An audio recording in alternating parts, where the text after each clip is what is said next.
So I decided that I'm gonna make the radical decision to not use any pharmaceuticals on myself or on my children. My husband, he's very much tied to using his stuff, but I am cutting ties with pharmaceuticals. So the word sorcery that you find in the Bible actually is from the word pharmakia. So pharmakia equals sorcery. So I'm going to use herbs. As the Bible says, herbs are for the service of man and it's for the healing of the nation. So it's sufficient for me. If I'm supposed to be healed, I'm going to use Yah's creation, and if not, then it's his will. Okay, so on that note, let's go into what I have. Today I'm going to do the part 2 video of all my medicinal herb collection. Now, I'm sure that I left some out and I'll find that out after the video, but this will show you the good majority of what I have. Some things I do have in the mail, but I'm just going to show you what I have and tell you a little bit about the herbs that I have. So let's go ahead and start. And I want to let you guys know, don't get overwhelmed and feel like you have to buy everything. The easiest way to introduce herbs into your life will be in teas. You can get so many different blends and varieties. You can get used to the taste and just try something on its own. And you can read the back of it and it'll tell you don't use it if this or that. So it's really beginner friendly. If you don't know that much about herbs, you can get familiar with the taste and what it's used for. So let me go through the teas first. So I have dandelion root tea here. Very good for detoxing, very good for the skin, very good for digestion. Dandelion is a bitter, and bitters really help with the liver. Another thing you want to consider is getting organic teas. They have teas, especially like green tea, they have such high levels of pesticides, and when you're drinking this and boiling it and really getting everything out of it, you want to make sure that you are getting getting it organically grown, so you're not having as many pesticides with the tea. So this is mother's milk. So this is one of the things I was talking about of a mixture of herbs. So this has fennel fruit, anise fruit, coriander fruit, fenugreek seed, blessed thistle, spearmint leaf, lemongrass leaf, lemon verbena, and marshmallow. So that is this. I'm not using it now, but you would use that if you're breastfeeding to produce extra. You would use that while you're breastfeeding and it would help to promote milk. So then I have this laxative tea. So senna is probably like the biggest known laxative. It's a strong laxative, and it also has chamomile in here. And chamomile is just soothing, so it helps to get your body acclimated to what's going on. This one is an immune booster, and this one has echinacea, of course, and then also has lemongrass and spearmint. These you can get in your local grocery store. Celestial teas, and this is just chamomile. I love to have chamomile because it's safe for babies if they're having issues of colic, and if they're having issues of teething, then you can help. That can help. Peppermint and chamomile are the natural remedies for those. Then I have organic hibiscus, and this one is a 7 blossom tea. And this is a mix of,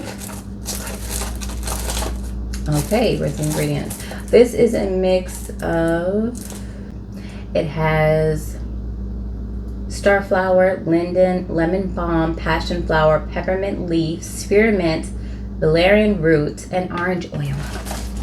Really cool. I haven't even opened this yet, and I want to say my mom-in-law probably gave that to me. She's so kind.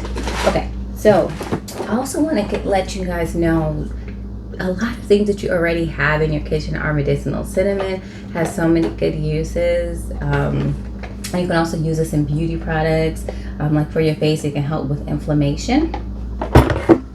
Okay, next we have pumpkin seeds. And pumpkin seeds, they're really good as a snack, and they have lots of protein, fiber, iron, 25% iron in a fourth of a cup. But these can also be used for like worms, like tapeworm.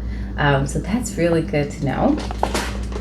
Then I have elderberries. Elderberries, also known as sambucus. This is very common with echinacea for boosting the immune system. Let's go ahead and put this down here. And then a lot of people have asked me about turmeric. And so I use this on my face, but you can also put this in your foods. It's anti-inflammatory, really good properties. It can also help with pain. So that's why people were saying, do you use turmeric? And yes, I do. And I got this, and it's very inexpensive. This is 7 ounces, organic, and single digits.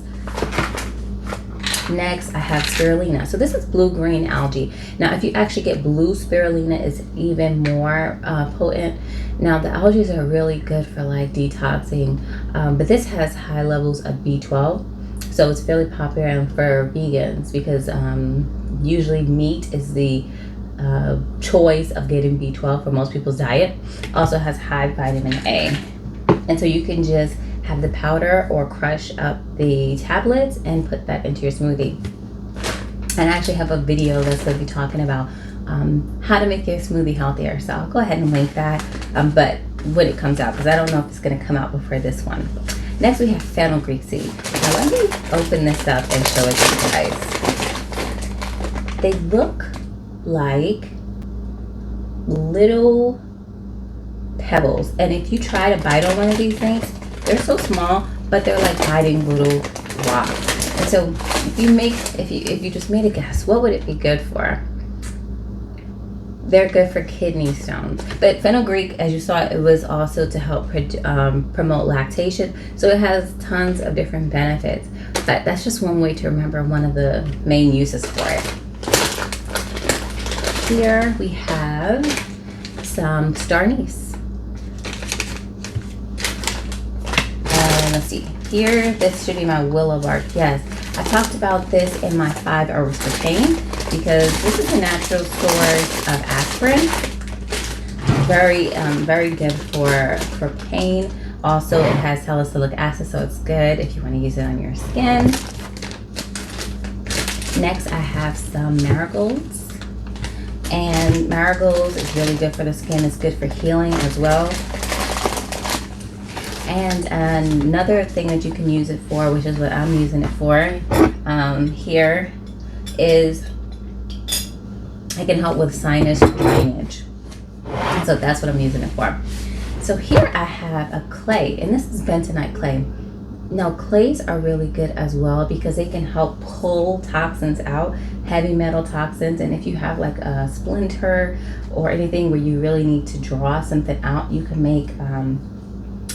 mix up some clay with essential oils and everything and put that directly on wounds and everything. So it's good to have, and it's really inexpensive. This is 2 pounds, I believe. I just started buying 2 pounds. Sometimes I'll just put this in the bath with my kids just to pull toxins out, you know, from eating anything that may have pesticides or whatever. It's just a good preventative measure. All right, so let's move in here. I'm not going to go through everything in here. I talked about even in primrose. This is maybe TMI, but I use it to balance my hormones, to help with irregular periods. So that's one of the ways that you can use it. That's argan oil, just carrier oils. I'm not going to go through those. Slippery elm. So slippery elm is like marshmallow. They have mucilages, which they always help. The thick will help with the coating of the throat and the stomach. So that's what slippery elm is here for. I have, let's see, activated charcoal, another one, detoxifying. A lot of people use it for like brushing your teeth and toothpaste. This is just a big evening primrose that I just bought recently. And I showed this in another video, but this is just aloe, and aloe has a lot of great uses, especially if you can get the fresh leaves. It's usually good for like calming the skin. It's cooling to the skin, especially the gel especially. It's good for sunburns and irritation, rashes or anything like that. It's cooling and it's gentle, calming to the skin. And then in this basket, I showed the sea moss, and sea moss, it's good. Again, it's what the mucilage is, just good for cold in the throat. A lot of people use it for like boosting the immune system. And then I have a little bit of horsetail, but I have it in another jar. And horsetail has silica in it, so it's really good for like the skin and hair. Next, let's see. I also have turmeric, and this is just a turmeric blend with turmeric, glycerin, and water. So it's more like an extract, and I used to always take some in water. I talked about soft palmetto, but this is specifically, or it's used a lot for the hair care because it can help with balding or any issues like that. It's a DHT blocker. And so I would put it in some of my hair products that I used to sell. Let's see what else I have in here. And then I have some herbs that are just in little baggies. So this is rosemary. It's very common. I have bay leaves, which are very common. Let's see, cloves, and some chamomile. I thought I had my other chamomile, but yeah, but chamomile flowers.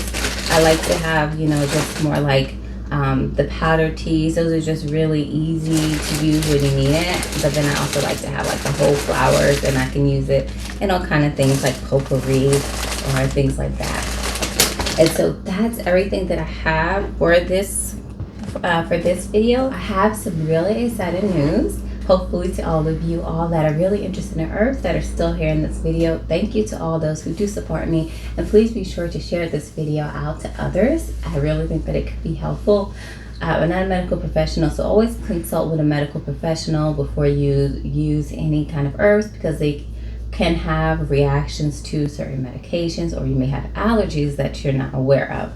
So always do your own research. Next month, the 15th of September, I will be having or hosting an herbalism course. So it's going to be 6 weeks, or it's going to be for 3 months, and I'm going to do bi-weekly videos that will probably be about an hour long. I also have notes, all 5 pages or more, and I also have a quiz for each week.